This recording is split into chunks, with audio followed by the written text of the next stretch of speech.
ప్రభునందు ప్రియ స్నేహితులారా, నేటి ఉదయకాలపు వాక్య ధ్యానంలోకి ప్రేమపూర్వకమైన ఆహ్వానాన్ని అందిస్తున్నాను. ప్రార్థించుదాము. కృపగల ప్రభువా, దయగల తండ్రి, వాక్యం ద్వారా మాట్లాడుతూ మమ్మల్ని బలపరచమని యేసయ్య నామంలో ప్రార్థిస్తున్నాం తండ్రి. ఆమెన్. ప్రియ స్నేహితులారా, నేటి ఉదయకాలము అపోస్తలుల కార్యము 10వ అధ్యాయంలో కొర్నేలి గారి భక్తిగల జీవితాన్ని ధ్యానిస్తూ ఉన్నాం. 10వ అధ్యాయంలో దేవదూత కొర్నేలి గారికి దర్శనమిచ్చి దేవుని సందేశాన్ని తెలియజేస్తుంది. కొర్నేలి, నీ భక్తి, నీ ధర్మకార్యములో దేవుని ఎదుట మెమోరియల్ ఆఫరింగ్గా, జ్ఞాపకార్థముగా చేరి ఉన్నవి, జ్ఞాపకార్థపు అర్పణగా దేవుని సన్నిధిలోకి చేరి ఉన్నవి. ప్రియ స్నేహితులారా, చాలా సందర్భాలలో మన భక్తి జీవితము దేవుడు చూస్తూ ఉన్నాడా? మన మంచి కార్యములు దేవుని దృష్టికి వెళ్తూ ఉన్నాయా? దేవుడు ప్రతిఫలం ఇస్తారా? దేవుడు వీటన్నిటిని గమనిస్తున్నాడా అనే ప్రశ్న అనేక మార్లు కలుగుతుంది.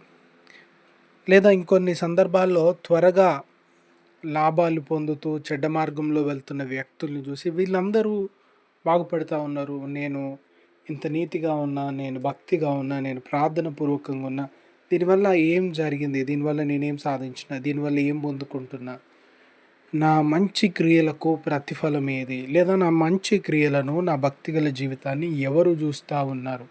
ఇటువంటి ప్రశ్నలు అనేక సందర్భాలు వస్తాయి. ఒకానొక సమయంలో ప్రతి మంచి భక్తిగల జీవితానికి ప్రార్థనకు ప్రతిఫలం దొరుకుతుంది.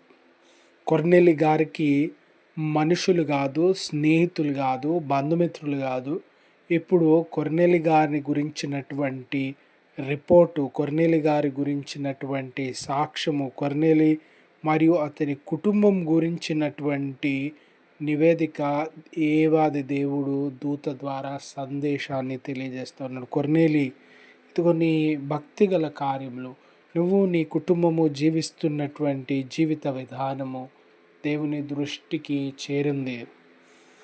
ప్రభు ప్రతి క్షణం చూస్తూ ఉన్నాడు. ప్రియమైన వారలారా, నరులు మర్చిపోతారేమో కానీ ఆయన మర్చిపోడు.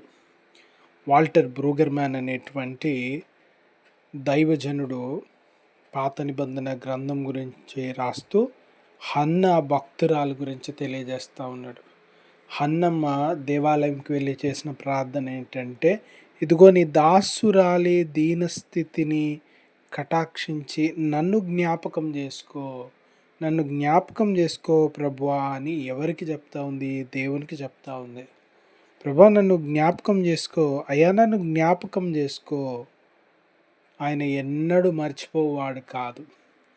Yahweh remembers, he has a super remembering power అంటాడు బ్రూగర్మ్యాన్.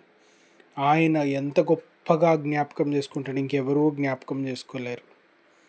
చూడండి, దేవుని దృష్టిలో మనం మర్చిపోయినటువంటి వారం కాదు, దేవుని దృష్టిలో మనం విడిచిపెట్టబడిన వారం కాదు, దేవుని దృష్టిలో ఉన్నవారము. దేవుడు నిత్యము జ్ఞాపకం ఉంచుకొని ఉన్నాడు. దేవుడు మన జీవితంలో తగిన సమయమందు ఇవ్వాలని ఏర్పాటు చేసి ఉన్నారు. కనుక దేవుని దృష్టిలో ఉన్నటువంటి వారము. కొర్నేలికి తగిన సమయమందు ప్రార్థనకు జవాబు వచ్చినట్లుగా మన భక్తి జీవితానికి, ప్రార్థనలకు ప్రభువు జవాబు ఏర్పరిచి ఉన్నాడు. కనుక నిరాశ పడవలసిన అవసరం లేదు. ఎవరు చూస్తూ ఉన్నారు అని విసుగు చెందాల్సిన అవసరం లేదు.